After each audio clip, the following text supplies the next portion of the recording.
कक्षा 8 गणित। आज हम लोग एक्सरसाइज 3B अभ्यास 3B के प्रश्नों को करेंगे।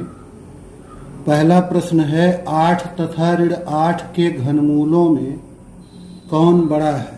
तो दोनों का घनमूल ज्ञात करें, फिर देख लेंगे कि कौन सा घनमूल बड़ा है। 8 का घनमूल ज्ञात करना हो तो 8 के हम लोग अभाज्य गुणनखंड लिखेंगे। वैसे भी याद होगा आपको 8 का कितना घनमूल होता है, 2। ऐसे प्रक्रिया द्वारा करें तो 8 के अभाज्य गुणनखंड लिखेंगे। ये होगा 2 गुणे 2 गुणे 2। इन अभाज्य गुणनखंडों का एक त्रिक तैयार होगा, एक ट्रिपलेट, और इस त्रिक से यही एक गुणनखंड चुन लिया जाएगा, 2। तो ये 8 का घनमूल हो गया 2। अगर हम लोग ऋण 8 का घनमूल निकालें, क्यूब रूट के भीतर ऋण 8 लिखें। आप पढ़े हैं कि किसी ऋणात्मक संख्या का घनमूल उस संख्या के निरपेक्ष मान के घनमूल के ऋणात्मक मान के बराबर होता है। ये जो संख्या है यहाँ, इसका निरपेक्ष मान ले लें 8। इसी 8 का घनमूल ज्ञात कर दें और जो घनमूल आए उसके पहले ऋण लगा दें, ऋणात्मक मान लें। किसी ऋणात्मक संख्या का घनमूल इस संख्या के निरपेक्ष मान के घनमूल, ये उसके निरपेक्ष मान 8 का घनमूल है, उसके निरपेक्ष मान के घनमूल के ऋणात्मक मान के बराबर होता है।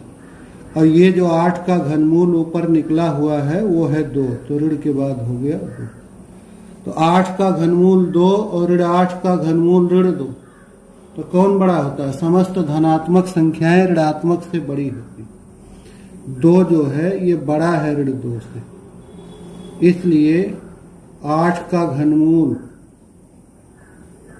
ऋण 8 के घनमूल से बड़ा होगा। 8 का घनमूल ऋण 8 के घनमूल से बड़ा है।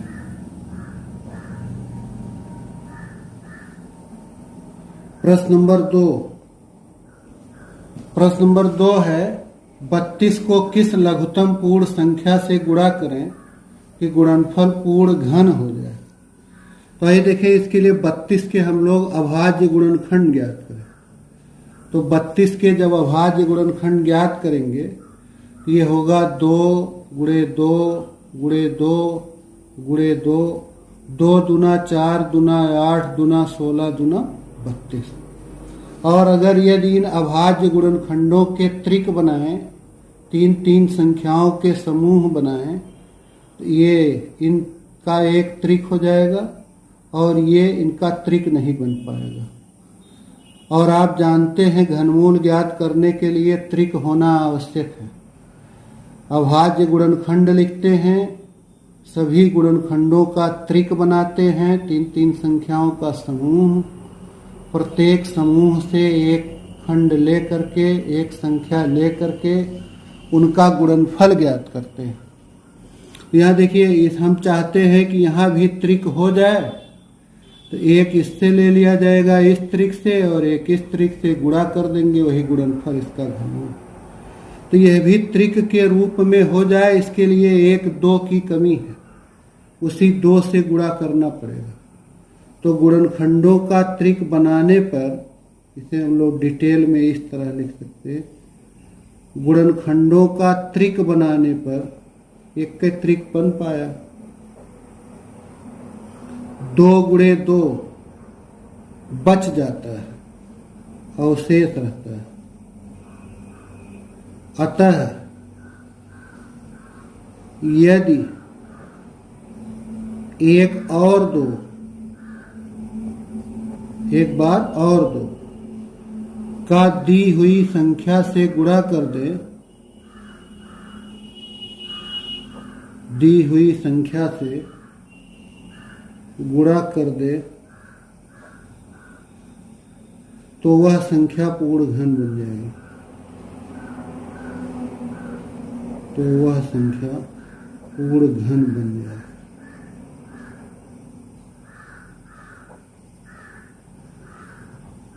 अतः गुणा की जाने वाली संख्या हो गई 2। गुणा की जाने वाली संख्या बराबर हो गया 2। इसी प्रकार का और भी प्रश्न है, जैसे 7वां है, सेम ऐसे 9000 में किस लघुत्तम प्राकृतिक संख्या का गुणा करने पर गुणनफल पूर्ण घन बन जाएगा।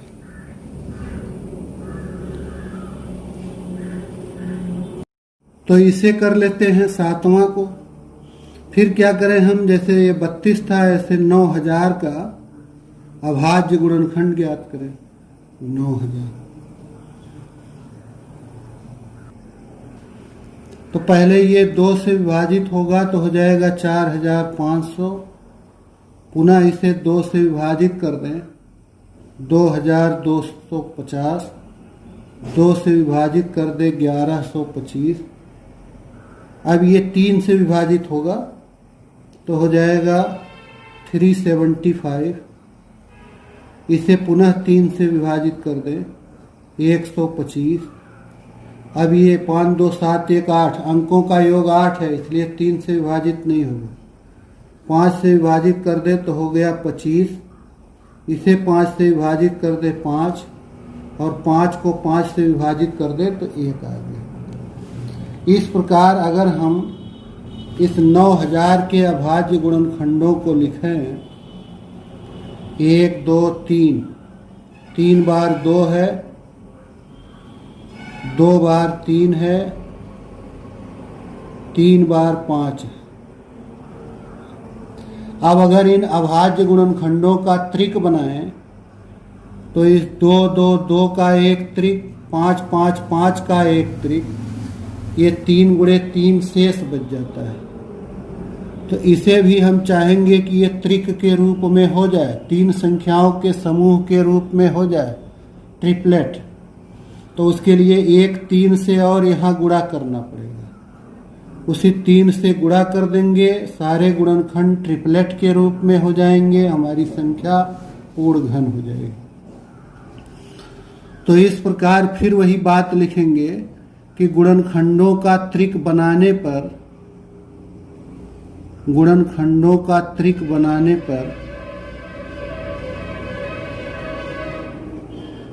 पता चलता है कि, सीधे लिख दे रहे हैं, आपकी लिखनी थी पूरी बात कि 3 गुणे 3 शेष बच जाता है, जिसको त्रिक में बदलने के लिए एक 3 से और गुणा करें। तो गुणनखंडों का त्रिक बनाने पर पता चलता है कि पूर्ण घन संख्या के लिए 9000 में 3 से गुणा करना पड़ेगा।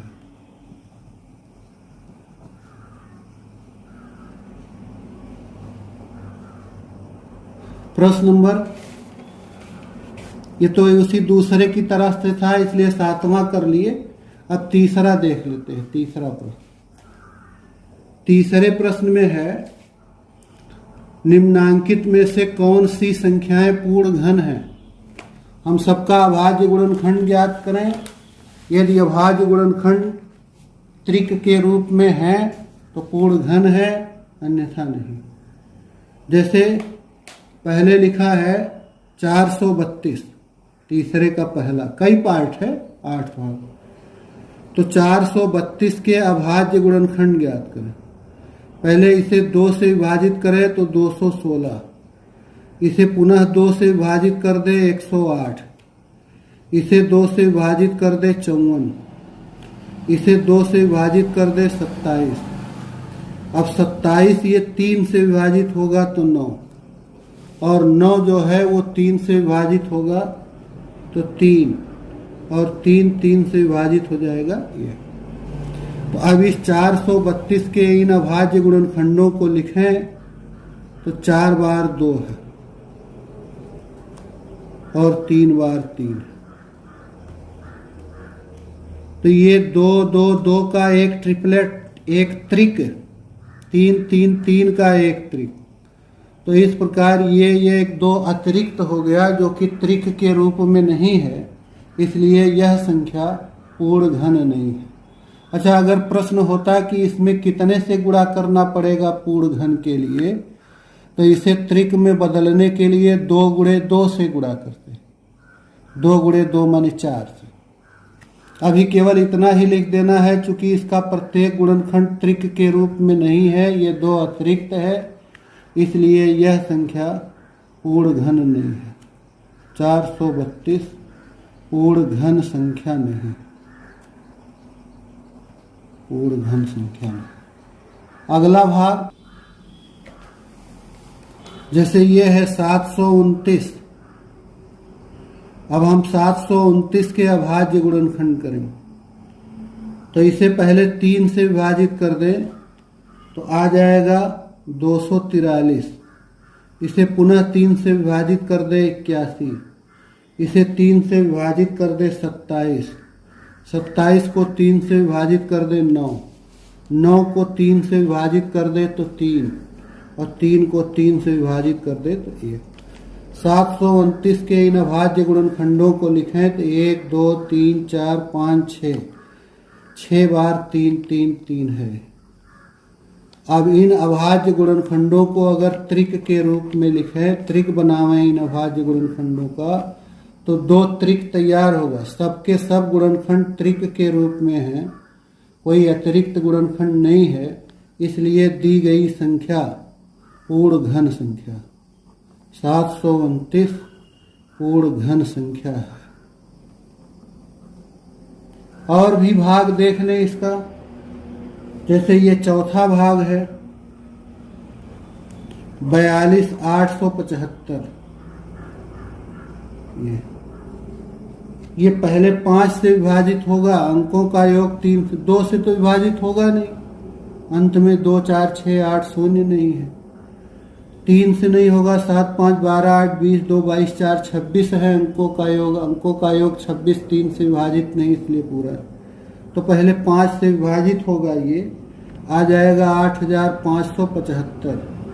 ये 5 से विभाजित होगा तो 1715।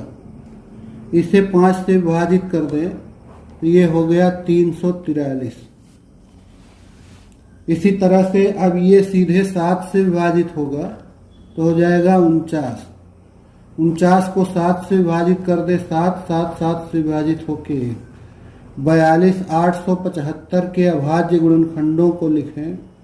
3 बार 5 दिख रहा है और 3 बार 7।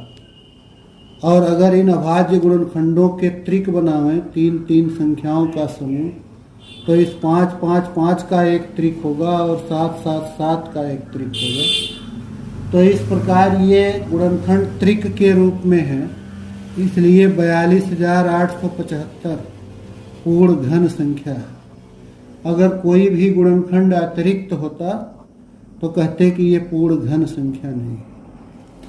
तो ये शेष खंड आप कर लेंगे। प्रश्न नंबर 4 में है कि निम्नलिखित संख्याओं के घनमूल ज्ञात कीजिए। तो घनमूल ज्ञात करने की भी यही प्रक्रिया है, जो हमें यह देखने का है कि संख्या पूर्ण घन है कि नहीं। तो जैसे ये चौथे का दूसरा भाग है 74,088, 74,000। ये 2 से विभाजित होगा तो 37,044। ये 2 से विभाजित होगा 18,522। अब ये 2 से विभाजित होगा 9,261। अब अंतिम में 2 4 6 8 नहीं है, इसलिए 2 से विभाजित नहीं। अब ये 3 से विभाजित होगा तो आ जाएगा 3087। और इसे 3 से विभाजित कर दें तो ये हो जाएगा 1029। इसे 3 से विभाजित कर दें तो ये आ जाएगा 343। 343 अब ऊपर की तरफ से 7 से विभाजित होगा 49। 49 7 से विभाजित होके 7, 7 7 से विभाजित होके 1। तो ये 740 88 इसका घनमूल इसके अभाज्य गुणनखंडों को लिख दिया जाए। 1 2 3, 3 बार 2 2 2 है, 3 बार 3 3 3 है, और 3 बार 7 7 7 है। इनका त्रिक बनाएंगे तो 2 का भी त्रिक तैयार हो जाएगा, इस 3 का भी त्रिक तैयार हो जाएगा, और 7 का। प्रत्येक त्रिक से एक संख्या लिख ले, 2, इससे 3, उससे 7। ये हो गया 2 3 6 7 42। इसका घनमूल आ गया 42। अगला भाग और भी भाग देख लें। जैसे इसका चौथा भाग है, चौथा भाग। तो चौथे भाग को देखिए, समय की बचत के लिए मैंने इसे कर लिया है। भाग ही देना है। यदि आपको भाग देने की क्रिया आती है तो आप घनमूल ज्ञात कर सकते हैं। भाग दे करके उसके अभाज्य गुणनखंड पता करिए, अभाज्य गुणनखंडों के त्रिक बनाइए। प्रत्येक त्रिक से एक संख्या लिखकर उनका गुणनफल ज्ञात कीजिए। ये हमें ज्ञात करना था 13 42 17 728, ये संख्या है। ये 2 से विभाजित होगा तो इतना आ जाएगा 67 10 88 64। फिर ये 2 से विभाजित होगा, तो इस प्रकार यदि इसे आप 2 से विभाजित करते चले तो देखिए ये 27 बार 2 से विभाजित हो रहा है। इसके अभाज्य गुणनखंडों को अगर आप लिखेंगे तो देखिए 2 2 2, ऐसे 2 गुणे 2 गुणे 2 गुणे 2, कितनी बार ये 2 2 2 है? 27 बार। तो इसके अभाज्य गुणनखंडों को यहाँ लिखा गया। अब सब तो 27 बार इस क्यूब रूट के भीतर लिखेंगे नहीं, तो लिख दिया कुछ लिख करके, एंड सो ऑन, इसी तरह 27 बार। अच्छा, अगर इनके इन अभाज्य गुणनखंडों की संख्या 27 है, 27 बार 2 2 2 आया है, तो जब 3 3 का त्रिक बनाएंगे तो कितने त्रिक तैयार होंगे? 9। और प्रत्येक त्रिक से यहाँ एक संख्या लिखनी है, तो हमें कितनी बार ये 9 मिल जाएंगे? 2 मिल जाएंगे 9 बार। 2 2 2 9 बार लेकर इनका आपस में गुणा करना। अब गुणा करेंगे ये तो 2 दूना 4, दूना 8, दूना 16, दूना 32, दूना 64, दूना 128, दूना 256, दूना 512। यही इसका घनमूल हो गया। अगला जैसे ये ज्ञात करना है इसका 8वां भाग। 4 भाग इसमें ऋणात्मक संख्याओं का, तो ये ऋण 17,576 का घनमूल ज्ञात करना। आपको अभी पहले प्रश्न में बताया गया कि किसी ऋणात्मक संख्या का घनमूल ज्ञात करना हो तो पहले इस संख्या के निरपेक्ष मान का घनमूल ज्ञात करके उसे ऋणात्मक बना देते। यानी हमें केवल 17,576 का घनमूल ज्ञात करना है। ये 17,576 का घनमूल ज्ञात कर ले, जो आएगा उसके आगे ऋण लगा दें, उसे ऋणात्मक बना दें। ये 17,576 के अगर अभाज्य गुणनखंड ज्ञात करें, पहले 2 से विभाजित होगा 8,788, फिर 2 से विभाजित होगा 4,394, फिर 2 से विभाजित होगा। तो इस प्रकार आप देखेंगे कि 17,576 के ये अभाज्य गुणनखंड 3 बार 2 होगा, 3 बार 13, तो 2 गुणे 2 गुणे 2, 13 गुणे 13 गुणे 13। इनका त्रिक बना दे तो 2 का एक त्रिक और 13 का एक त्रिक। इससे 2 लिख दिया, इससे 13 लिख दिया। ये ऋण ऐसे लिखते रहेंगे, ऋण आता रहेगा। यानी 17,576 का जो घनमूल होगा उसके पहले ऋण लेंगे, तो ये ऋण 2 गुणे 13 ऋण 26 आ गए। इसी तरह से आप शेष भाग प्रश्न नंबर 4 के कर लेंगे। प्रश्न नंबर 5 है 2096 में किस छोटी से छोटी संख्या का भाग दें कि भागफल पूर्ण घन बन जाए। तो उसके लिए फिर हम लोग 2096 के अभाज्य गुणनखंड ज्ञात करें। ये 2 से विभाजित होगा तो आ जाएगा 1048। इसे पुनः हम 2 से विभाजित कर दें, आ जाएगा 524। और इसे पुनः हम लोग 2 से विभाजित कर दें तो आ जाएगा 262। इसे 2 से विभाजित कर दें तो 131। अब 131 किसी से विभाजित नहीं होगा, सीधे 131 से ही विभाजित। तो 131 को 131 से विभाजित कर दे, एक आ गया। 2096 के इन अभाज्य गुणनखंडों को लिखें तो 4 बार 2 है और 1 बार 131। जब इनका हम त्रिक बनाएंगे तो 2 2 2 का एक त्रिक बन जाएगा। न तो यह 2 त्रिक के रूप में है न 131। अगर हम चाहते हैं कि ये कितने से गुणा कर दे कि पूर्ण घन बन जाएगा, तो इसे त्रिक बनाने के लिए 2 गुणे 2 और चाहिए, और इसे त्रिक बनाने के लिए 131 गुणे 131 और चाहिए।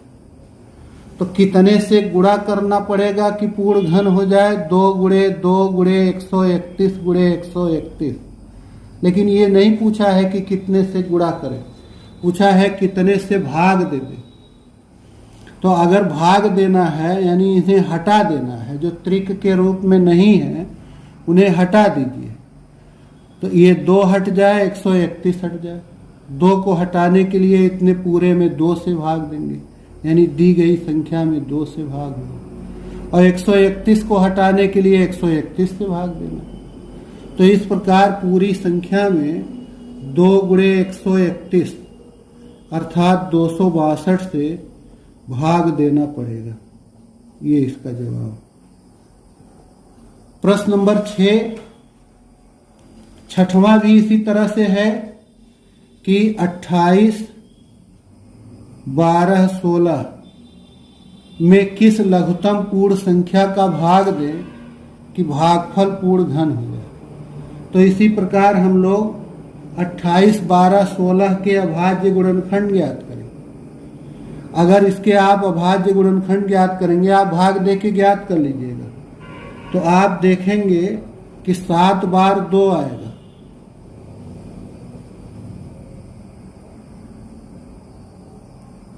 और 3 बार 13 आएगा। तो जब इनका आप त्रिक बनाएंगे तो 2 2 2 का एक त्रिक, 2 2 2 का एक त्रिक, इस 2 का त्रिक नहीं बन पाएगा, 13 13 13 का है।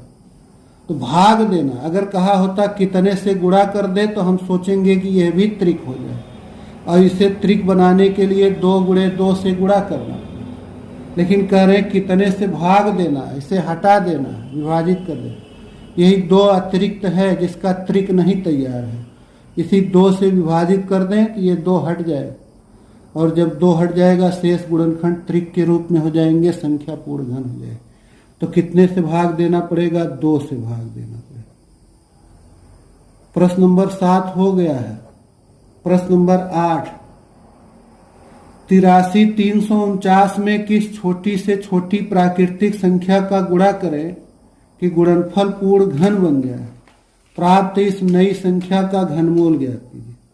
है तो यह भी इसी तरह से गुणा करने वाला है। 83 349, इसे पहले 3 से विभाजित करेंगे, अभाज्य गुणनखंड ज्ञात कर लेते हैं इसका। तो ये आ जाएगा 27 783। इसे 3 से विभाजित कर दें 9261। ये 3 से विभाजित होगा 3087।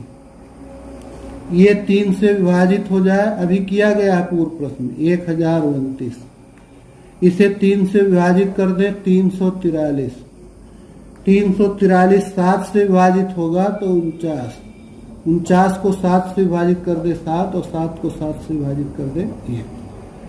तो ये 83 349 के इन अभाज्य गुणनखंडों को लिखें।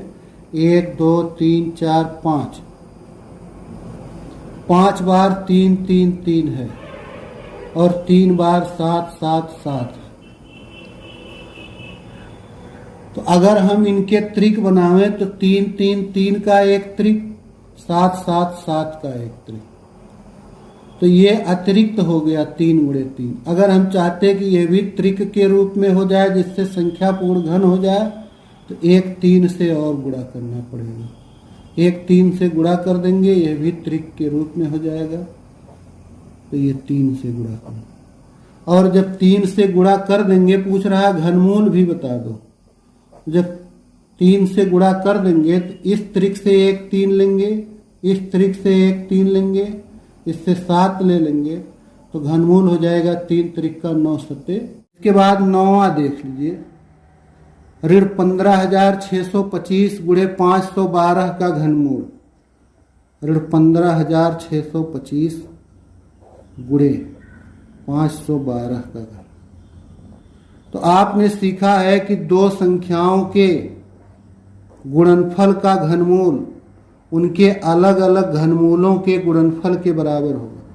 ये बराबर हो जाएगा, एक बार हम लोग ऋण 15,625 का घनमूल ज्ञात कर लें गुणे इस दूसरी संख्या 512 का घनमूल। इसमें भी आपने सीखा है कि किसी ऋणात्मक संख्या का घनमूल उस संख्या के निरपेक्ष मान, इसका केवल निरपेक्ष मान लेके 15,625 का घनमूल ज्ञात करके उसके पूर्व ऋण लगा। किसी ऋणात्मक संख्या का घनमूल उसके निरपेक्ष मान के घनमूल के ऋणात्मक मान के बराबर होता है। तो अब हमें इन्हीं का केवल घनमूल ज्ञात करना। तो 15,625 के और 512 के अभाज्य गुणनखंड ज्ञात करने। तो ये 15,625 का आप भाग देके अभाज्य गुणनखंड ज्ञात करिए, 5 5 5 6 बार आएगा। और इसका करेंगे 512 का, तो ये 2 2 2 करके आएगा, 2 दूना 4 दूना 8 दूना 16, इसी रूट के ही भीतर दूना 32 दूना 64 दूना 128 दूना 216 दूना, तो ये आ जाएगा 3 4 5 6 7 8 9 बार 2 2। तो इस 5 5 5 का त्रिक, 5 5 5 का त्रिक, इसी तरह इसमें, तो यहाँ हो जाएगा 5 गुणे 5, ये ऋण रहेगा ऊपर वाली लाइन का, ऋण 5 गुणे 5 इसका हो गया, गुणे इसमें 2 2 2 के 3 त्रिक तैयार हुए, तो प्रत्येक त्रिक से 2 लिया जाएगा, तो 2 दूना 4 दूना 8, 25 गुणे 8 200 माइनस 200। तो उसका अभाज्य गुणनखंड किए, अभाज्य गुणनखंड करने के बाद घनमूल आ गया इतना पूरी संख्या का ऋण 200। इसी तरह प्रश्न नंबर 10 भी है और प्रश्न नंबर 11 भी है, कर लीजिएगा।